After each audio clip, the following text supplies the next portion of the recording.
설교 준비를 마치고 설교문을 작성하면서 첫 문장으로 저는 설교문을 이렇게 썼습니다.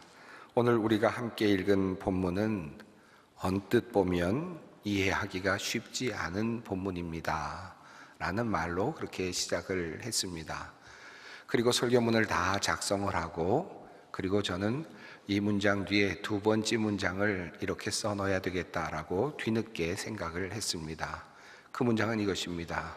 오늘의 본문은 열심히 자세히 읽어도 이해하기가 쉽지 않은 본문입니다 라는 말씀을 덧붙이고자 하는 생각이 들었습니다. 참 어려운 본문입니다. 말씀의 저자이신 성령께서 오늘 이 시간 함께 하시고 우리의 마음과 눈을 열어주셔서 하나님의 뜻을 밝히 알게 해주시기를 바라는 마음으로 이 자리에 섭니다. 개정개혁 성경은 오늘 본문의 제목을 붙였는데요, 이렇게 붙여놓았습니다. 옳지 않은 청지기의 비유입니다. 그리고 새 번역은 이렇게 제목을 붙였는데요, 불의한 청지기의 비유라고 이렇게 붙여놓았습니다. 공동 번역은 야근 청지기라고 이렇게 제목이 되어 있습니다. 최근 번역된 새 한글 성경은 좀 긴 제목을 붙여놓았습니다. 올바르지 않은 살림지기의 영리한 재물 관리 비유라고 이렇게 붙여놓았습니다. 새 한글 성경이 조금 더 친절하고 조금 더 자세한 명료한 그런 제목을 붙여놓았다라는 그런 생각이 들기도 합니다. 여러분이 너무나도 잘 아시는 내용입니다. 이야기의 구조는 단순합니다. 어떤 부유한 사람이 있었는데 그에게는 자신의 재산을 관리하는 청지기가 있었습니다. 그런데 그 주인에게 청지기에 대한 좋지 않은 소문이 들려왔습니다. 투서와 같은 것이었는지는 모르겠습니다만은 청지기가 올바르지 않은 행동을 하고 있다라고 하는 사실을 알게 된 주인은 청지기를 불러서 책망을 하면서 이렇게 말하죠. 내가 내게 대하여 들은 이 말이 어찌 됨이냐. 내가 보던 일을 세마라. 청지기 직무를 계속하지 못하리라. 청지기는 자기 자신이 무언가 잘못을 했다라는 사실을 인지하고 있었던 것 같습니다. 이제 주인에게 장부를 넘겨주게 되면 그 다음에는 자기 자신은 더 이상 그 일을 할 수 없을 것이다 라는 판단을 한 것 같습니다. 그래서 청지기는 속으로 생각을 합니다. 주인이 내 직분을 빼앗았으니 내가 무엇을 할까? 땅을 파자니 힘이 없고 빌어먹자니 부끄럽구나.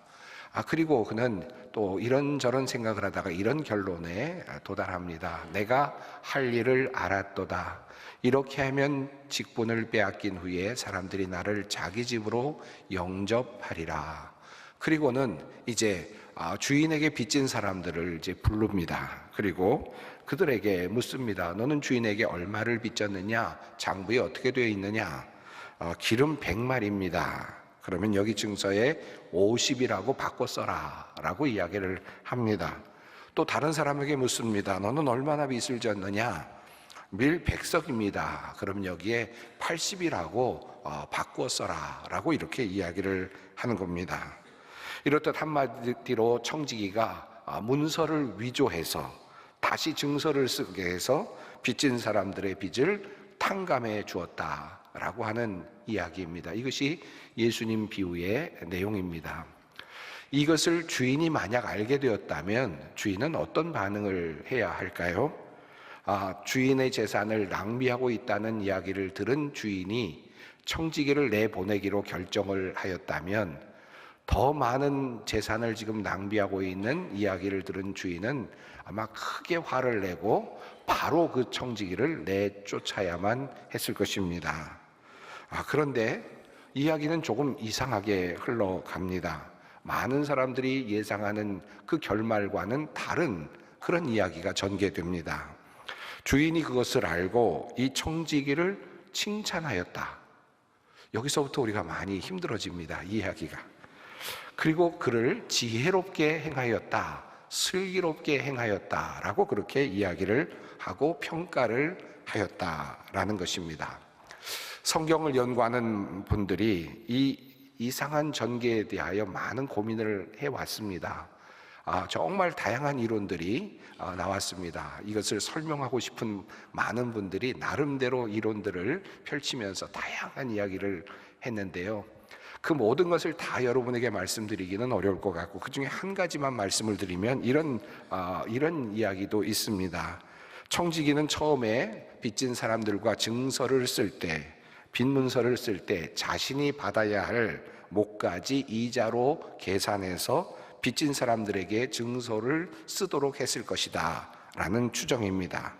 그러다가 그만 이제 더 이상 자기 자신이 받을 상황이 되지 않자 자신이 받아야 될 몫을 제하여 줌으로써 빚진 사람들에게 환심을 사게 되었고, 또 주인은 그것을 알았지만 주인에게는 그다지 큰 손해가 아니었기 때문에 그것을 지혜롭다라고 그렇게 이야기했을 것이다 라는 그런 해석입니다. 그럴듯한 해석이기도 합니다. 그러나 성경은 이 부분에 대해서 어떠한 단서도 실은 제공하지는 않습니다. 우리의 상상일 뿐입니다. 다만 예수님께서 이 비유를 말씀하시면서 그 청지기에 대하여 주인이 감탄했던 것 한 가지를 이야기하고 있는데, 그가 매우 영민하게 상황에 대처하였다라고 하는 바로 그것 하나입니다. 그에게 닥칠 미래를 예견하고 매우 영민하게, 사실은 교활하게 그 일을 했다라는 것입니다. 자, 이 약삭 발음, 영리함에 대한 칭찬이었다라는 것입니다. 물론 이것은 주인의 재산을 실은 더 낭비하게 되는 결론으로 치닫습니다. 나쁜 것이죠. 죄입니다. 이것은 큰 죄입니다. 그런데 성경은 이 이야기를 지금 예수님의 말씀으로 전하고 있습니다. 자, 그렇다면 여기까지 이 말씀을 읽은 우리는 이 말씀으로부터 어떤 교훈을 얻어야 할까요? 청지기의 이 행동을 지금 칭찬하고 있는 어느 주인, 그러니까 우리도 이렇게 살아도 된다, 이렇게 살아도 된다, 교활하게 그렇게 살아도 된다라는 말씀일까요? 이와 같은 행동을 격려하는 주님의 말씀일까요? 이렇게 살라라고 하는 말씀일까요? 이 비유를 조금 더 분명하고 바르게 해석하려면 이 비유에 관련하여 주시는 예수님의 또 다른 해석의 말씀을 매우 중요하게 그 기준으로 삼아야만 합니다. 바로 이 말씀입니다. 이 세대의 아들들이 자기 시대에 있어서는 빛의 아들들보다 더 지혜로움이니라. 예수님은 이 세대의 아들들과 빛의 아들들을 바로 이어서 비교하셨습니다. 이 세대의 아들들은 누구입니까? 예수님은 이 세대를 말씀하시면서 누가복음 9장에서 믿음이 없고 패역한 세대라고 규정하셨고, 또 누가복음 11장에서는 악한 세대라고 그렇게 규정하셨습니다. 그러니까 이 세대의 아들들은 믿음이 없고 패악하고 악한 세대에 살고 있는 그런 사람들이라고 정의할 수 있죠. 그렇다면 빛의 아들들은 누구입니까? 지금 예수님 앞에서 이야기를 듣고 있는 제자들, 앞으로 주님을 따라갈 많은 사람들, 주님의 백성들을 의미할 것입니다. 그러므로 예수님의 이 말씀은 잘 이해할 필요가 있습니다. 예수님께서 말씀하시는 이 비유, 약삭 바른 청지기에 대한 이 비유는 불의한 청지기가 보여준 지혜에 대한 칭찬이 아니라 빛의 아들들에 대한 책망의 말씀으로 이해해야 한다라는 것입니다. 즉 예수님은 지금 그 어둠의 아들들, 이 세대의 아들들이 하고 있는 악한 행실을 칭찬하고 그리고 격려하는 것이 아니라, 이 세대의 사람들이 이렇게 약삭빠르게 행동하고 있는데 빛의 아들들은 무엇을 하고 있다는 말이냐라고 하는 그런 주님의 말씀, 책망의 말씀이라는 것입니다. 이 세대의 아들들도 이렇게 지혜롭게 자신에게 닥칠 미래를 대비하는데, 하물며 빛의 아들인 너희들은 지금 어떻게 하고 있느냐라고 하는 질문입니다. 이 세대의 아들들도 이렇게 지혜롭게 재물을 사용하고 자신이 가지고 있는 권한을 이렇게 교활하게 사용을 하는데, 빛의 아들들인 너희는 이 재물을, 너희가 가지고 있는 이 권한을 도대체 어떻게 사용하고 있느냐라고 하는 질문이라는 말씀입니다. 자, 그렇다면 우리는 이 재물, 우리에게 주어진 이 권한을 도대체 어떻게 사용해야 합니까? 이어서 주님은 이렇게 말씀을 하십니다. 내가 너희에게 말하노니 불의의 재물로 친구를 사귀라. 그리하면 그 재물이 없어질 때에 그들이 너희를 영주할 처소로 영접하리라. 이 부분에서 우리는 잠시 다시 멈추어 서게 됩니다. 불의의 재물로 친구를 사귀라. 그러면 선한 재물, 좋은 재물은 따로 떼어놓고 불의한 재물만 가지고 친구를 사귀라는 말인가? 라는 그런 질문이 생겨날 수도 있겠습니다. 도대체 불의한 재물이란 어떤 의미일까요? 앞에 나오는 이 세대의 아들들인 불의한 청지기처럼 어떻게 해서든지 재물을 모아서 친구를 사귀라 라는 그런 말씀일까요? 나쁜 짓을 해서라도 거짓말을 하거나 사기를 치거나 어떤 방법이든지 불의하게 얻은 재물도 괜찮으니 그것을 가지고 친구를 사귀고 그렇게 사회활동을 하라는 그런 말씀일까요? 불의한 재물, 불의의 재물에 대해서 조금 생각할 필요가 있습니다. 예수님은 이 대목에서 우리가 가지고 있는 모든 재물의 속성을 한마디로 불의한 것으로 그렇게 정의하고 있습니다.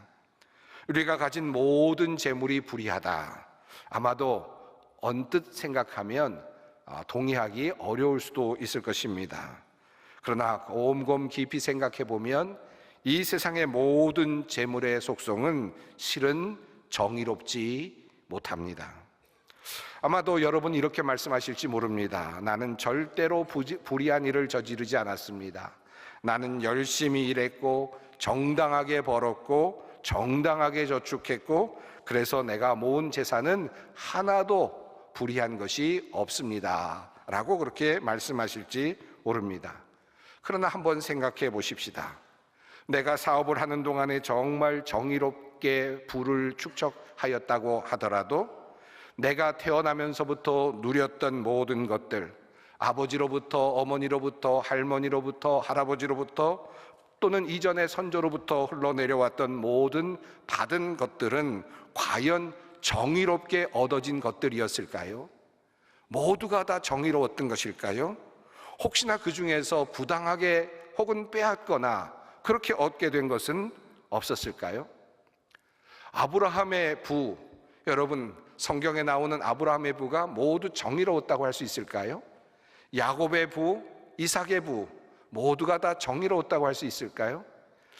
아브라함이 부를 획득해가는 많은 과정 속에 초기 단계를 보면 애굽으로 내려가서 사례를 자기의 아내라고 말하지 못하고 누이라고 속이는 장면이 나옵니다. 그리고 사례의 아름다움에 반한 바로가 아브라함에게 많은 재물을 주는 장면이 나옵니다.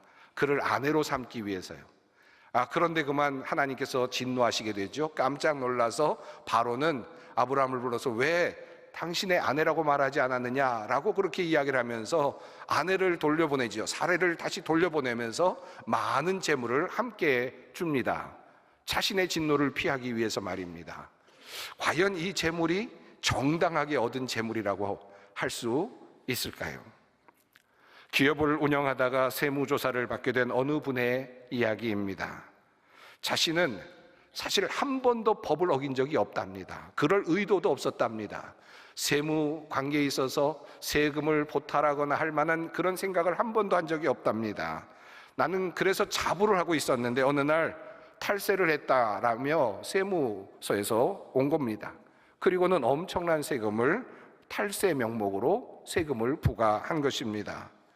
내어야 할 세금도 세금이었지만 그가 받은 충격은 다른 데 있었습니다. 바로 나는 그래도 자부심을 가지고 범법자로 살지 않으려고 그리고 정말 온전한 건전한 대한민국의 국민으로 살아왔다고 자부하고 있었는데 기업인으로 그렇게 자부심을 가지고 살아왔는데 이런 평가를 받게 된 것이 너무나도 억울하다는 것이었습니다. 그래서 너무 힘들어하는 분을 본 적이 있습니다. 아니 이런 분들을 저는 사실 여러 번 만나보았습니다. 어느 누가 자기 자신이 취득한 모든 재산이 정당하다라고 말할 수 있겠습니까? 아마 세무조사를 하는 세무 공무원조차도 거기에서 벗어나기 어려울 것입니다. 우리 주님은 그래서 이 세상의 재물을 불의의 재물, 불의한 재물이라고 말씀하시는 겁니다. 우리가 가진 재물은 100% 정의롭지 못합니다. 또 한 가지, 예수님께서 이 재물을 불의한 것으로 정의하시는 데에는 또 다른 이유가 있습니다. 재물은 이 세상에서만 소통되는 물건입니다. 저 세상으로는 도저히 옮길 수 없는 그런 성질의 것이지요. 우리가 살아가는 동안에만 의미가 있을 뿐입니다. 그리고 이 세상에 두고 가야만 하는 것입니다. 우리가 가지고 있는 모든 재물은 그러므로 이 세상의 것입니다. 불의한 세상이죠. 불완전한 세상입니다. 허물도 많은 세상입니다. 모순이 많은 세상, 이 세상에만 남겨지는 그런 것, 이 세상에서만 사용되는 그런 것입니다. 그런 의미에서 우리가 가지고 있는 모든 재물, 이것은 불의의 재물이라 할 수 있겠습니다. 자, 그렇다면 오늘 본문에서 주님께서 하시는 이 말씀, 불의의 재물로 친구를 사귀라라는 이 말씀의 본뜻은 무엇일까요? 이 말씀을 바르게 해석하기 위해서 한 키, 열쇠가 되는 한 부분을 보아야 합니다. 13절 말씀입니다. 너희는 하나님과 재물을 겸하여 섬길 수 없느니라. 우리에게 주신 재물은 숭배하고 섬기는 어떤 그런 신과 같은 존재가 아니라 이 세상에서, 불의한 이 세상에서 살아가면서 우리가 사용하는 도구에 불과하다라고 하는 말씀입니다. 이 도구로 우리가 해야 될 것이 무엇일까? 쫓겨날 위기에 처한 청지기는 자기 자신이 가지고 있는 재물, 돈, 한계 얼마 되지 않는 이 시간, 기회 속에서 빚을 가진 사람들의 빚을 탕감해 줌으로써 그들을 이웃으로 만들고 친구로 만들 생각을 하였습니다. 그렇게 해서 그는 친구를 만들었습니다. 그리고 우리에게 묻는 것입니다. 그럼 너희는 이제 너희가 가지고 있는 재물, 너희가 가지고 있는 그 권한을 가지고 너희는 어떻게 하고 싶으냐라고 하는 질문을 던지는 것입니다. 그러므로 불의한 재물로 친구를 사귀라라는 말씀은 닫힌 결론이 아닙니다. 이 말씀은 그러니까 무조건 불의한 재물로 친구를 사귀어야 된다라고 하는 닫혀있는 결론으로 우리를 끌고 가는 것이 아니라 이 사람이 불의한 재물로 친구를 사귀었다면 그렇다면 너희는 너희가 가지고 있는 재물로 어떻게 하고 싶으냐라고 하는 열린 질문으로 주님께서 묻고 계시는 것입니다. 누가복음의 부자에 대한 이야기가 여러 곳 나옵니다. 그 중에 12장에 한 어리석은 부자에 대한 이야기가 나오지요. 한 부자가 소출을 풍성하게 거둡니다. 그리고 생각을 합니다. 그도 홀로 생각을 했습니다. 속으로 이렇게 곡식이 많아졌으니까 어떻게 했으면 좋겠나? 그리고 생각합니다. 내가 곡간을 헐고 더 크게 짓고 내 모든 곡식과 물건을 거기 쌓아두리라. 그리고 만족하며 이제 내가 삶을 살아야 되겠다. 그런데 어떤 일이 벌어집니까? 하나님께서 말씀하십니다. 내가 오늘 너의 영혼을 취하면 네가 가지고 있는 모든 것은 누구의 것이 되겠느냐라고 그렇게 말씀하시죠. 자기의 가진 것을 모셔다 두고 자신만을 위한 재물로 모셔두고 그리고 남겨두고 그리고 결국은 어떻게 됩니까? 세상을 떠납니다. 자신의 재물을 신처럼 모셔두고 떠받들다가 적절하게 사용해 보지도 못하고 생을 마감합니다. 어리석은 부자나 또는 지금 곧 쫓겨날 위기에 있는 청직이나 똑같은 상황에 놓여 있습니다. 곧 자기 자신이 마음껏 사용할 수 있는 재물은 바로 시간적 한계가 있다는 것입니다. 이제 얼마 남지 않았다는 것입니다. 단테의 신곡 지옥편 17곡에 고리 대금업자들에 관한 내용이 이렇게 상세하게 생생하게 묘사되고 있습니다. 그들에게는 불꽃이 비처럼 떨어지고 있었다. 앉아있는 곳은 뜨겁게 달구어진 모래로 가득했다. 그들은 뜨거운 모래 위에서 펄쩍펄쩍 뛰면서 날아오는 불꽃을 쳐내느라 여념이 없었다. 고통스러운 불꽃을 맞고 있는 사람들의 목에는 돈주머니가 걸려 있었다. 특정한 색깔과 표시가 선명하게 보였다. 그들은 돈주머니를 흡족하게 여기는 듯 했다. 지옥에서요.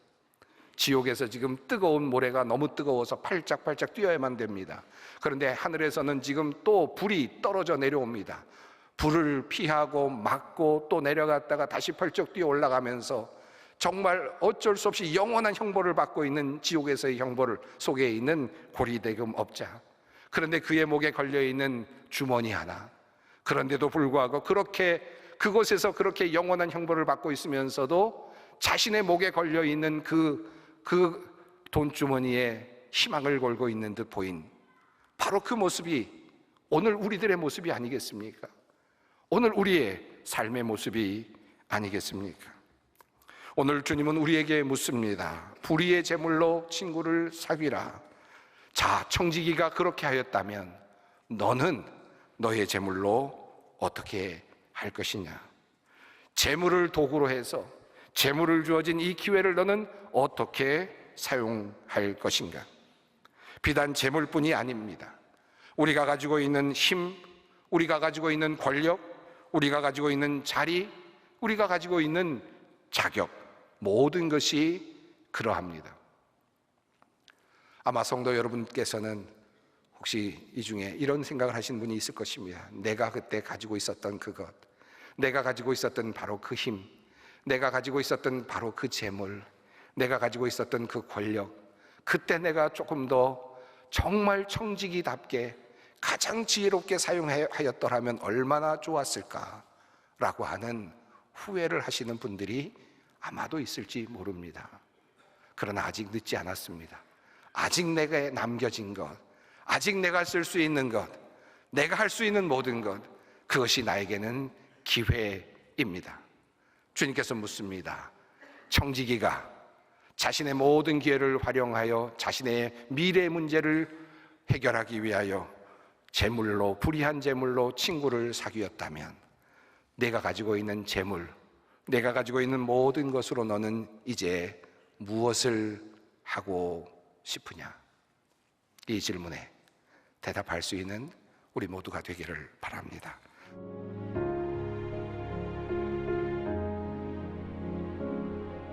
지금은 선교 헌금 시간입니다. 이 예배를 통해 삶 가운데 은혜와 회복이 충만하시길 간절히 기도합니다.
GOD Good TV